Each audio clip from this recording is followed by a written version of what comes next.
Puno po ng grupong Laban Transport Network Vehicle Service na si Mr. Ramir Mangila.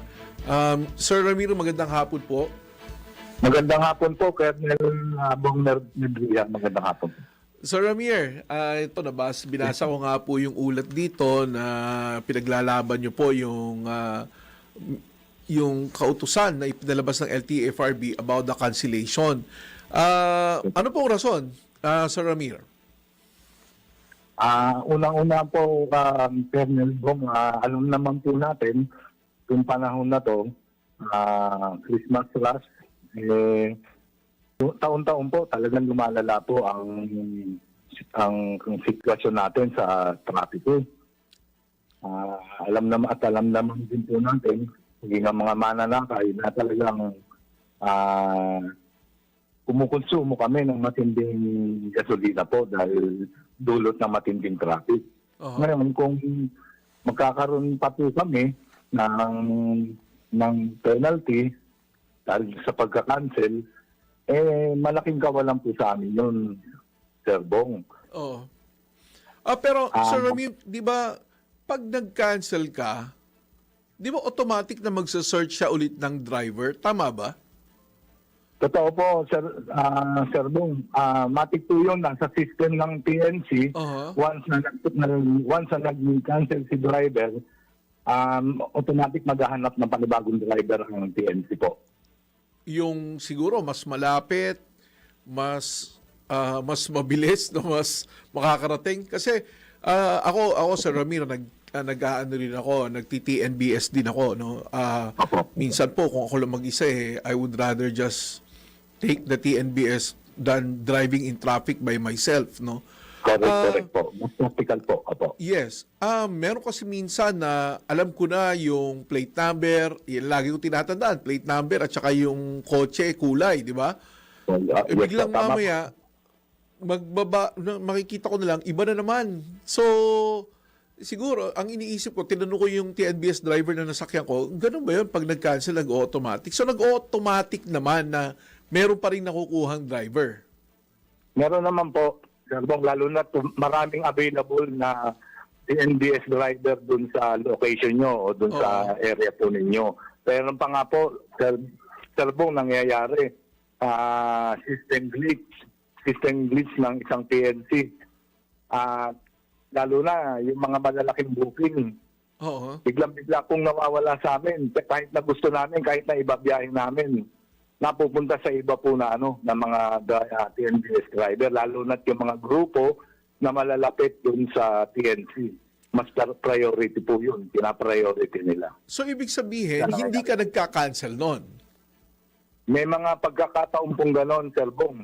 Meron po. Matagal na po, bago pa man po mag-pandemic, nararanasan na namin yung kanya kaming mga walang grupo ng panahon na yun. Makakasama naman po ng loob.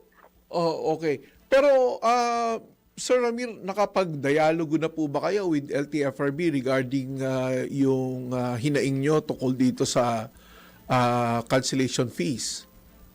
Sa totoo lang po, Sir Bong, wala pa pong iniaahin na dialogo ang LTFRB sa aming mga TNBS driver. Meron po, hilaw na hilaw doon sa issue ng surge, doon sa pagbabawas ng surge na nilabas ng memorandum ng LTFRB. Parang isang pag-aarap lang po yata. At hilaw na hilaw, walang Pero dito po, sa issue ng cancellation, totally wala po. Hindi po kami kinonsulta. May numero ba dito, Sir Ramir, sa grupo nyo na ilan ba talaga ang nagka-cancel out of the so many fleets that we have?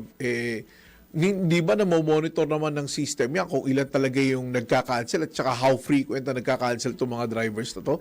And of course, it will affect your algorithm. Tama po ba? Tama po kayo dyan, Sir Bong. Actually, nasa database naman po nila yan. Opo. Kung ang isang record ng isang TNBS driver, kung gaano kadalas at gaano at hindi nagka-cancel. Pero sa totoo lang naman po, real talk po, Sir Bong, wala naman pong driver, PNDS driver na talagang nagka-cancel lang kung kailan lang magustuhan, maisipang mag-cancel, cancelin niya. Wala po. Kung ayaw po ng pasaherong makanselan, kami po, mas lalo po namin ayaw mag-cancel. Kasi meron po mga pangyayari, Sir Bong, malayo ang pick-up dahil sa talagang tumal ng booking, pupuntahan pa rin po namin yan. Nangyayari po sa amin ito. Pagpunta na namin, kung kailan malapit na kami doon sa pick-up point or kung nandun na kami sa pick-up point, kami naman po ang kakansilan. Paano naman po yung binyahe namin doon? At sa totoo lang po, Sir Bong, itong issue ng pagpapataw sa amin ng penalty, ng pagka-cancel, masalimuot pong usapin ito. Marami pong kadahilanan kung bakit nagka-cancel, napipilitan mag-cancel ang driver. Unang-una po, lalo po sa panahon ngayon, 1 kilometro lang pero aabutin ka ng kalahating oras at hindi ng traffic. Naranasan ko yan. Totoo po yun, Sir Bong. Isa po yan sa faktor. Isa po yan sa faktor. Pangalawa po, may mga pasahero na pag punta namin doon, let's say, ang binook sedan, dapat 4 lang po ang sasakay dyan. Meron po dahil sa pamilya, itong panahon na to, pamilya, mga lumalabas ng bahay para mamasyal. Minsan ang sasakay 6, 7. Sa 6 meter naman, minsan may mga 8 pang sasakay. Paano naman po sa parte namin yun? Bawal naman po yung gano'n. Kaya mapipilitan kaming mag-cancel. And minsan may dadahilan pa po ang mga pasahero. Kuya, bakit yung isang driver na tinanggap kami? Sinakay naman kami. Meron pa po mga gano'n. Sir Ramil, kayo ba dapat ang mag-cancel nun o yung nag-book dahil mali yung binook niya? Tama po. Ang talagang dapat po mag-cancel noon is ang pasahero. Kasi isa yung lalabag doon sa doon sa policy ng PNBS. Kasi walo po silang sasakay. Kasi ang binook ay dapat pa-6 lang. Tsaka wag naman po sana tumama sa bato, knock on wood. Pag nagkaroon ng aksidente, ang liable po noon kami mga driver kasi nagsakay kami ng sobra doon sa dapat nang naisakay. Opo. Tama. Tsaka walang coverage ng insurance. Insurance, hindi po coverage. Hindi mapayag ang insurance na mag-book niyan.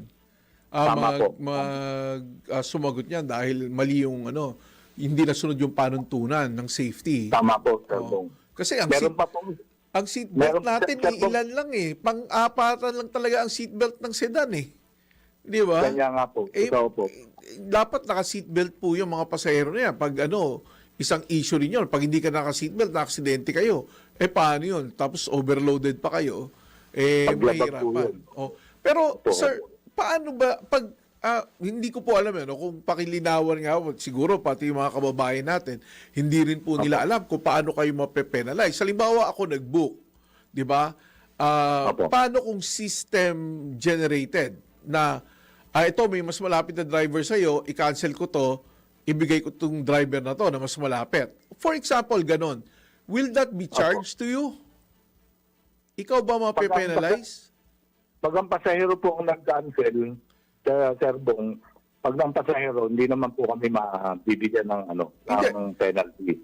Sir Ramil, ganito, yung system mismo ang nagbago ng driver, hindi mo kinancel, binago niya yung driver.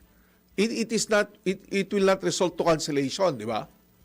Opo. So wala 'yon, walang penalty 'yon. Wala naman po. So kung ikaw mismo, halimbawa, sobrang layo, hindi mo naman inaccept yung booking, nag-auto-generate na sa'yo na ibigay. Meron gano'n, di ba? Meron po. Yun po yung binabanggit ko kanina, Sir Bong. Yung automatic na lang napapasok sa mo kasi naka-auto ka, so auto-accept. So, i-accept niya yung booking na yon pero malayo ka. Pag kinancel mo yon, mape-penalize ka. Tama? Opo. Pag paano ka ipe-penalize ng LTFRB? Ayun nga po Ayun, kanya nga dito sa gagawin nilang pagpe-penalty sa amin, mauobliga, sa tingin ko po mauobliga ang isang PNC na baguhin yung app, yung feature ng app namin. Parang ganun po yung nakikita namin na para makitang sa amin nanggaling yung pagka-cancel or alam naman ng TNC yun, nasa system nila yun. Pero ganun pa man po, napakasalimuot po yan, Sir Bong, bukod dun sa issue ng yung mga kadahilanan ng pagka-cancel. Dahil bukod po dun sa system glitch na nangyayari, Oo. plus ito pa po mga kadahilanan na to na pinaliwanag ko kanina. Plus, Sir Bong, idagdag pa po natin dyan yung, since alam naman po natin na ang TNBS, 24 hours bumabiyahe yan, nag-ooperate yan. Oo. Minsan po, alam naman natin na may mga area na delikado na alam namin na let's say, ilang area sa Cavite na maraming mga naitalang kaso na hinoidap, pinatay yung TNBS. Yes. Isang factor pa rin yun, Sir Bong, kung bakit kami nagka-cancel. Iniiwas kami doon sa kadelikaduhan. Ito, Sir Ramil, isang sitwasyon. Nangyari na rin sa akin to.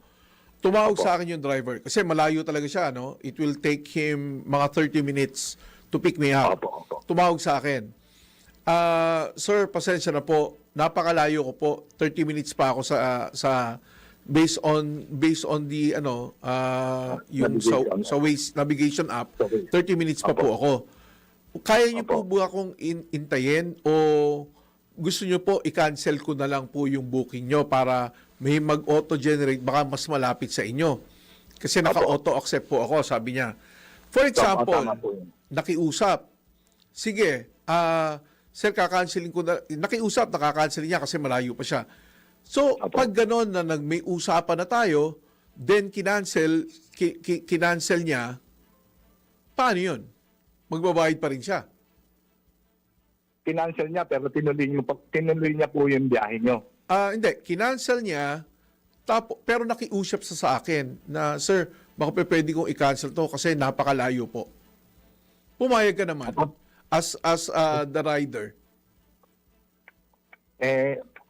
Basta ganun po, sir. Ang sanction nun, kung ang penalty nun, bibigyan siya ng ng PNC. So, ang pagsingil pala nitong penalty sa system nyo, hindi sa inyo mismo directly? Sa system po, lalabas din yun, sir. So, sa app po namin, namin na TNBS Driver, mag-a-appear din po dun yung history ng booking namin, yung mga cancellation, yung mga ganun po. Yeah, so pero ang TNC ang magbabayad ng penalty, tama ba? Ikakaltas na lang sa inyo? Yung pong i-impose ng LTFRB. Oo. Sa pagkakaalam ko po, Sir Bong, ang driver po ang magsiselder nun. So, directly kayo magbabayad ng penalty sa LTFRB, tama ba? Since LTFRB po ang nagpapatupad, sa mas malamang po, dahil hindi pa po natin talaga totally nakikita yung yung tatakbuhin itong pinipilit nila na pagpe-penalty. Okay, so wala pang nilalabas na IRR tong policy na to? Sa pagkakaalam ko po, Sir Bong, sa ngayon itong oras na to, itong araw na to, wala pa po kami natatanggap. Na implementing rules and regulations. Yun po ang natin, importante po yun, Sir Ramil, bago po natin may ipatipad yan. Kasi, yun nga, katulad na sinasabi mo, nagkakabiglaan. I think LTFRB will come out. And sana makapag-usap kayo, no? Wala pa bang naitakdang araw para sa pag-uusap nyo? Sa ngayon po, wala pa rin, hindi pa rin nagpapatawag ng LTFRB. Pero sa laban TNBS po, nag-file na po kami ng para ipatigil ang itong paglabas nila ng memorandum para ipatigil po. Kasi talagang malaking kaperwisyoan po sa amin to sa mga driver. At ang magiging domino effect pa po nito, Sir Bong, dahil sa takot ng isang TNBS driver na penalty sa panahon na to, dahil hindi naman talaga may iwasan ng pagka-cancel. Ang mangyayari po niyan, wala nang babiyahe.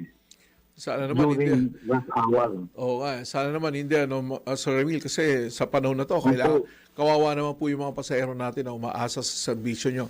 Anyway, Sir Ramil, I hope that we can interview you after your consultation with LTFRB kung ano po mga pagkasunduan para maipagbigay alam natin sa ating mga gumagamit, maraming gumagamit po ng TNBS. Maraming salamat sa oras, Sir Ramil, at maraming salamat. Makaasa po kayo na makikipagpanayam ulit na kayo, kami sa inyo, kung ano po mapapag-usapan nyo with LTFRB.